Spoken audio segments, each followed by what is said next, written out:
4 दिसंबर को एमसीडी के लिए दिल्ली में वोट डाले जाएंगे और 7 दिसंबर को रिजल्ट आ जाएगा, यानी कि परिणाम घोषित कर दिए जाएंगे। दिल्ली चुनाव आयोग ने प्रेस कॉन्फ्रेंस कर दिल्ली एमसीडी चुनाव की तारीख का ऐलान कर दिया है और ये तारीख है 4 दिसंबर। जी हां, 4 दिसंबर को दिल्ली में वोट डाले जाएंगे एमसीडी के लिए और 7 दिसंबर को परिणाम आ जाएंगे। आज से ही चुनाव आचार संहिता भी लागू हो चुकी है। सुशांत बेहरा हमारे संवाददाता, बताइए सुशांत।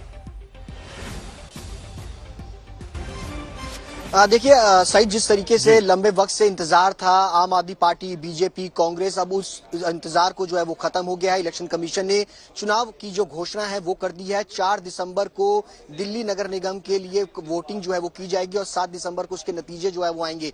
आज से मॉडल कोड ऑफ कंडक्ट जो है वो लग गया है। दिल्ली के अंदर चुनावों की प्रक्रिया जो है वो शुरू हो जाएगी। पोस्टर, बैडिंग जो जितने भी लगे थे उनको पूरी तरीके से हटाया जाएगा। इसके साथ साथ अगर बात की जाए तो तमाम पॉलिटिकल पार्टीज पूरे दमखम के साथ इस वक्त चुनावों में उतरने की कवायद में, क्योंकि साथ ही साथ अगर कहा जाए तो 2 स्टेट्स हिमाचल और गुजरात के अंदर भी जो है वो चुनाव होने जा रहे हैं। और इस बीच दिल्ली नगर निगम का भी चुनाव एक बहुत महत्वपूर्ण चुनाव है, क्योंकि लोकल बॉडी का चुनाव है। क्योंकि अप्रैल में यह चुनाव होना था लेकिन उसको टाल दिया गया, तीनों एमसीडीओ को एक किया गया। उसके बाद अब पूरा डिलिमिटेशन का प्रोसेस हुआ। डिलिमिटेशन के बाद अब इस पूरी प्रक्रिया को अपनाते हुए चुनावों की घोषणा जो है वो इलेक्शन कमीशन की तरफ से की गई है।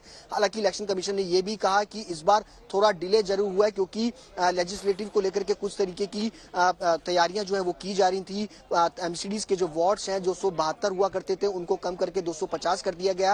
अब चुनाव किस तरीके से जाते हैं, किस तरीके से पॉलिटिकल पार्टीज जो है वो अपना दमखम दिखाती है, ये देखना होगा।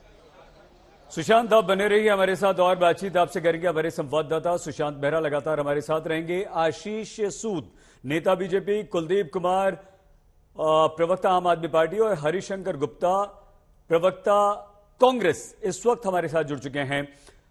गुप्ता जी, सूद साहब, बहुत धन्यवाद और स्वागत आपका।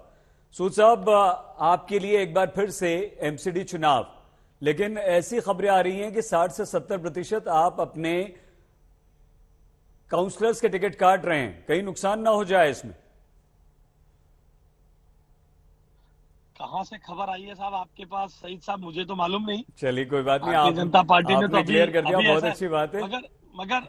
मगर क्या है कि आम आदमी पार्टी की एक प्रोपेगेंडा मशीनरी इस प्रकार का भ्रम फैलाने की कोशिश करती है। इन्होंने पहले भी ये कोशिश की, पिछली बार भी हल्ला किया। हमारी रणनीति पिछली बार थी, हमने अभी की रणनीति हम चैनल पर चर्चा नहीं करेंगे, मगर उस रणनीति के परिणाम से जब हम चुनाव लड़ने गए थे उससे पिछले निगम में हमारे पास 142 सीट थी और इनके तमाम दुष्प्रचार के बाद हम 182 सीट जीत कर आए थे। और इस बार फिर ये दुष्प्रचार कर रहे हैं और हम 200 के पार जाएंगे। मुद्दा क्या रहेगा आप? एक सेकंड सूद साहब, हम आते हैं सुशांत के साथ। रमेश विधुड़ी इस वक्त जुड़ गए हैं, बीजेपी के सांसद। सुशांत, बात कीजिए प्लीज। जी सईद, हमारे साथ रमेश विधुड़ी हैं जो कि साउथ दिल्ली से सांसद है, दक्षिण दिल्ली से। चुनावों की घोषणा हो चुकी है, किस तरीके की तैयारी, किस स्तर पर आप देखते हैं, कहां पर पायदान पर है बीजेपी? देखो, भारतीय जनता पार्टी 15 साल से निगम के अंदर लोगों की सेवा कर रही है और भारतीय जनता पार्टी का कार्यकर्ता या भारतीय जनता पार्टी की लीडरशिप या भारतीय जनता पार्टी की जो विचारधारा है वो चुनाव के लिए काम नहीं करती है, वो सेवा के लिए काम करती है।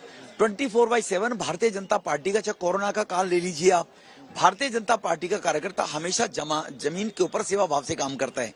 प्रधानमंत्री जी के जन्मदिन पर 15 दिन का पखवाड़ा चला था तो चुनाव नहीं था, कोरोना के टाइम तो चुनाव नहीं था। तो भारतीय जनता पार्टी का कार्यकर्ता 24/7। मुकाबला किससे, आम आदमी पार्टी से, कांग्रेस से, किससे मुकाबला मानते हैं दिल्ली के अंदर? अब जो सामने जिस सीट पर आएगा, कहीं आम होगी तो कहीं कांग्रेस होगी, कोई ना कोई तो नॉमिनेशन, कहीं निर्दलीय भी होगा।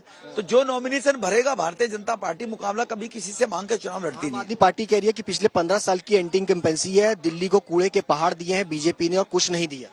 देखो, वो जो राजनीति करते हैं दिल्ली के कूड़े के पहाड़, वो मास्टर प्लान के अंदर हैं। बीजेपी का मुद्दा क्या होगा? दुनिया के सभी महानगरों के अंदर है, दुनिया के, केवल भारत में नहीं है। वो पंजाब में भी ऐसे कूड़े के 14 पहाड़। बीजेपी का मुद्दा क्या रहेगा? बीजेपी का मुद्दा है जो सुशासन, लोगों के Delhi green and clean Delhi का काम दिया है। दिल्ली में बीजेपी ने जो स्कूल सुधारे हैं, जो डिस्पेंसरी 248 बनाई है, केजरीवाल 900 की कह के 90 मोहल्ला क्लिनिक नहीं बना पाया ढंग के बढ़िया से। दिल्ली में 10 स्कूल केजरीवाल साहब नहीं बना पाए। केजरीवाल साहब झूठ का पटारा है और बीजेपी सेवा भाव से काम करने वाली संगठन और पार्टी है जी।